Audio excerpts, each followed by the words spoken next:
Well, it's day 3 of the 21-day lockdown in India due to the coronavirus. Here's the big picture in India so far. 30 new coronavirus cases have been reported in the last 24 hours. The total number of cases in India now stands at 724. 17 people have died because of the coronavirus, but significantly 67 have contracted the virus but have recovered. The Reserve Bank of India has stepped in today, cutting key lending rates, and the cash reserve ratio with banks has gone up to boost liquidity. The RBI has also allowed banks a 3-month moratorium on loans. India has double testing in the last 7 days. What we are going to do now at this stage is actually focus on your questions, questions from our viewers to leading doctors. We're joined by Dr. Prasun Chatterjee, Assistant Professor at the Department of Geriatric Medicine at the All India Institute of Medical Sciences, Dr. Uma Kumar, Professor and Head of the Department of Rheumatology at AIIMS, and we'll also be joined by Giridhar Babu, Dr. Babu, Professor of Head Life Course Epidemiology at PHFI in Bengaluru. Let me just go across to you, Dr. Chatterjee, at this stage. Can you tell us about what you know about the condition of those in India, in facilities, for example, in Delhi, who have been quarantined and are being treated in hospitals? Are the large number of cases critical? Are the large number of cases young people, or are they old people? What is some of the variation in cases that you're getting?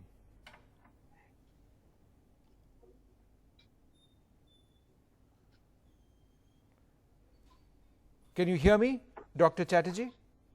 Hello. Yeah, Dr. Chatterjee. Hello. Dr. Chatterjee, can you hear me? No. Okay, he can't. Dr. Uma Kumar, can you hear me? All right, I'm sorry, we can't. Dr. Kumar, can you hear me? Yes, I can hear you right. now. So let me put that question across to you, Dr. Kumar. What are some of the variations in the cases that we are getting who are being treated for COVID-19? What have you heard? Are they all old patients, young patients? Are a large number of them severe, not severe? What is the overall condition that we are seeing in India? Look, majority of the cases, they are middle-aged people and elderly. And disease is particularly severe in people who have comorbid conditions like diabetes, hypertension, and the mortality also was in those cases who had associated comorbid condition. And it's not been reported in children, but they are not protected. As we all know, that children less than 10 years of age and the people who are more than 60 years of age, along with comorbidities, they are at high risk for increased mortality. And in India, as we all know, there had been cases which succumbed to the illness, but still we feel that people who had no comorbidity, they are recovering. 80% of the people, they are recovering. Okay, 80%, and that's welcome, and that's what really gives us hope. We've got a phone call from Nivedita from Coimbatore. Nivedita, will you go ahead with your question? Yeah, is it safe to buy milk packets? Because as it comes in contact with so many people, I just had a question. All other groceries and everything. Yeah, that's a great question. And Dr. Chatterjee, would you like to take that? A viewer asking sorry, Dr. Giridhar is with us now. Dr. Giridhar Babu, would you like to take that question? Is it safe to touch milk packets in groceries? Sure, Vishnu. So it's a good question. Whatever you come in touch with, let's not have any paranoia around who would have touched it. The easiest thing for all of us to do is, whenever we come in touch with anything, just wash our hands. And like you took the pocket of milk, you opened it. The moment it is done, you wash it for 20 seconds with soap, much better. Even if there's no soap, wash for 20 seconds, and that will take care of all the virus, even if it has been come in touch with. So let me give you the statistics. If it's on the glass or any other surface, the evidence says it might stay for nearly 2 hours. And if it is on plastic, the evidence says it might stay a little longer. But having said that, washing your hands and not touching MEN, mouth, eyes, and nose. You should be able to limit yourself from getting contracted from any of the virus going around. Okay. That gives us a good idea. Dr. Uma Kumar, the other question we often get is that people need to step out to get their groceries. Do they need to dispose of these clothes in terms when they return home, in that do they put it immediately to wash, or can they stay in the same clothes? Right. When one is stepping out of the house to buy anything, then one has to be careful that the distance has to be maintained, as we have talked about. So at least minimum, I say, because virus travels for 3 meters if somebody has coughed or sneezed. So that much distance has to be maintained with the other individual. And when one buys things, then also touches lots of stuff in the shop. So one, when comes back, can always change the clothes, or if one feels that it's not been contaminated, the road had been clean, he has not come in contact with anyone, just washing hands with soap and water would suffice. All right. We've got Jogeshwar Rao from Hyderabad. Mr. Rao, go ahead with your question. Good evening, Vishnu and panel of doctors. Actually, I was watching one useful website, World Meters, very useful information about corona. Here, the number of cases, total confirmed cases per million, 1 million of population, if we sort it in a descending order, it is coming, all European countries are coming in. Even China is at the very bottom. So what I wanted to say is this is something related to temperature of the environment. Okay, fine. That's a common question that's been asked. And let me put that across to Dr. Prasoon Chatterjee, who joins us, Assistant Professor at the Department of Geriatric Medicine at AIIMS.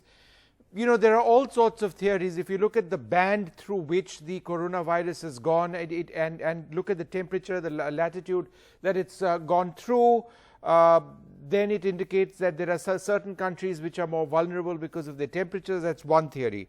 The other theory is that in India it's going to get hot soon. Once it does, then it's going to be less infectious. What are your thoughts on this, Dr. Chatterjee?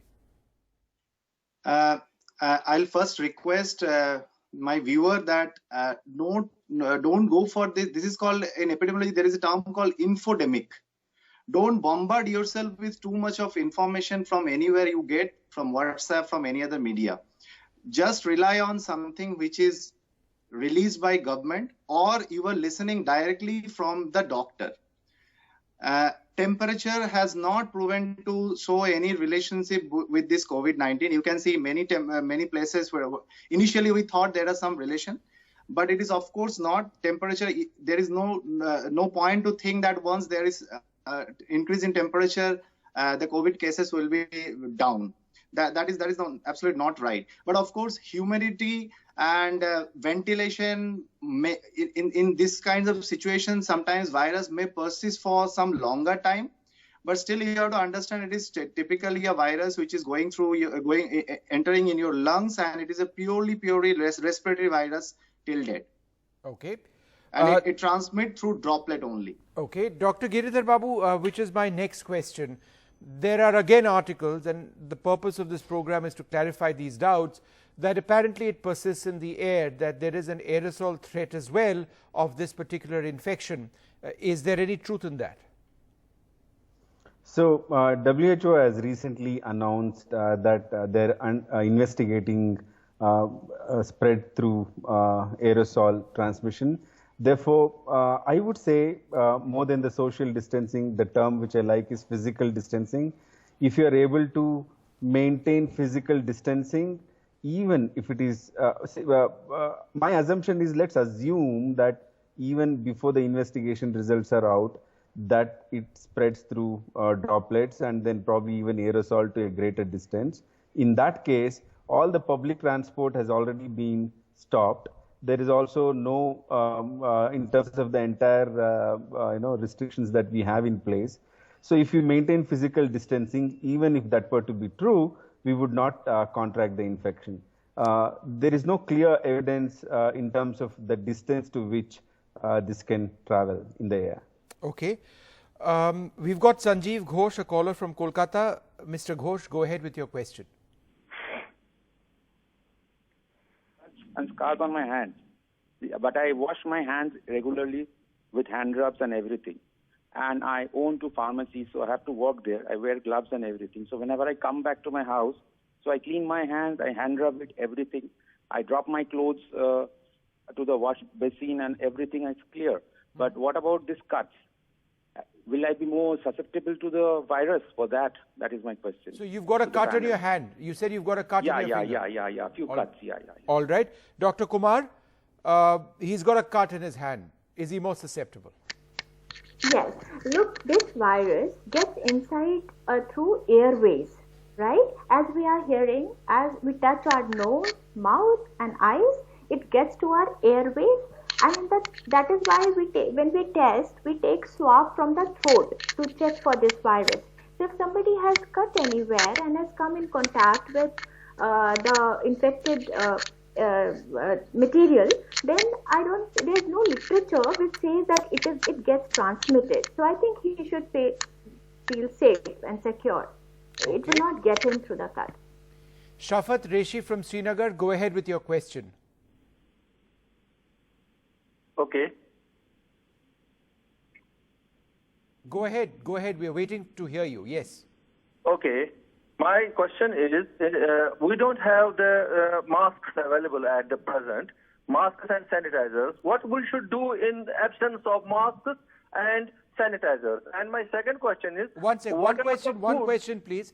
Let's go across to Dr. Chatterjee for that. Shafat Reshi from Srinagar says sanitizers are difficult to get, masks are difficult to get. What should he do at that stage? See, Mr. Safad, you have to understand one thing. Indication of wearing mask is very limited. So don't be panicky on that. If you are not a healthcare worker, if you are not catering a patient who is a case, and if you are maintaining physical distance, I will prefer to say 2 meters if possible. And if you're not going to crowd, if you're restricting yourself in mostly at home, then you are safe. Regarding sanitizer, I think normal any form of soap will do. And sanitizer, nowadays we even in AIMS and in many other places, people are making sanitizer. WHO has a very simple formula to make sanitizer, what you can try in your nearby places. But don't worry, if you have soap, then you clean your hand. I will just add on with the previous caller also that don't be panicky about cleaning off your hand also. See, we have a very bad habit of touching our hand to nose, mouth and eyes on and off. So try to avoid that portion as much as possible. Before you eat, you clean your hand properly. And before you touch your eyes or nose or mouth, please clean your hand properly with soap or sanitizer, whatever is available. Okay. We've got Munir also from Srinagar. Munir, go ahead. Hello. Yes, Munir. Ask your question. Yes, my question is it possible for youngsters to develop breathlessness first before they develop symptoms like cough or fever, or it is like the cough and fever would come first? And my second question is... one question a person so that we can get more callers in. Dr. Giridhar Babu, would you like to take that? Is there a sequence of symptoms? Can breathlessness come first? Was the question.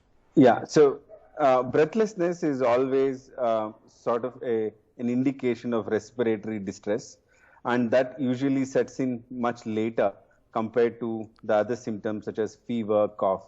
So there's no reason why young people will get respiratory distress first. However, all age groups can get infected with this virus.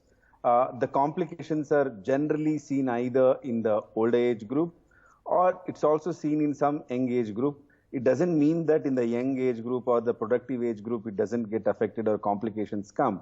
The breathlessness is a symptom suggestive of respiratory distress, and the moment it sets in, whether it comes earlier or later, you should be under the medical care for further, because the evidence suggests mechanical ventilator is a must more than the oxygen whenever respiratory distress is there. Okay. Ramesh Dhar from Kolkata. Go ahead, Mr. Dhar. Good evening, doctors. My question is, do the droplets from an infected person carry through dust particles? If so, we fear it becomes an airborne too. Any additional precautions at these places which are dusty like Ahmedabad? Because my wife and my mother-in-law are alone there. Thank you. Okay, who would like to take that, Mr. Chatterjee? Dr. Chatterjee, would you like to take that?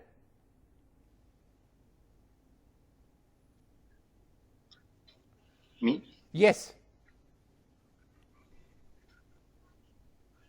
Dr. Kumar or me? Who is responding to Dr. this Chatterjee, question? go ahead.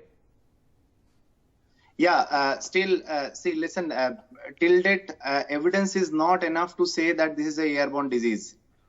So I would suggest don't be panicky that if Ahmedabad is has lot of dust, so you have a high chance. Please maintain it's 2 meter distance is enough to protect you now. And it is very obvious, as a human being, we know our colony people contact history. Until unless there is evidence to say there is community transmission, till that time you need not to worry so much that it will transmit through droplet, it will transmit through air, it will transmit through dust. It's not like that. Till date, the evidence suggests droplet infection. So protect yourself from droplet who is a case who is affected. Okay. Parag Pental from Punjab, go ahead with your question, Mr. Pental.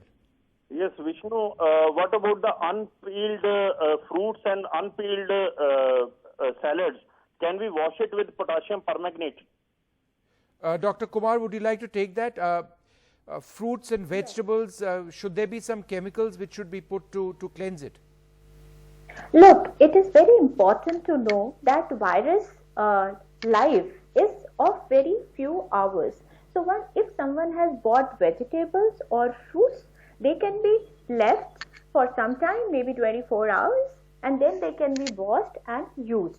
The other thing is, even unpeeled fruits can be washed in soap and water solution, and then they are washed with fresh water and can be consumed. So there are ways to clean it. If they are wanting to put it potassium permanganate, to the best of my knowledge, there is no information whether potassium permanganate is going to kill the virus. Okay. Last call, Idris from Srinagar. Go ahead, Idris. Our third caller today from Srinagar. Yes, Idris, go ahead.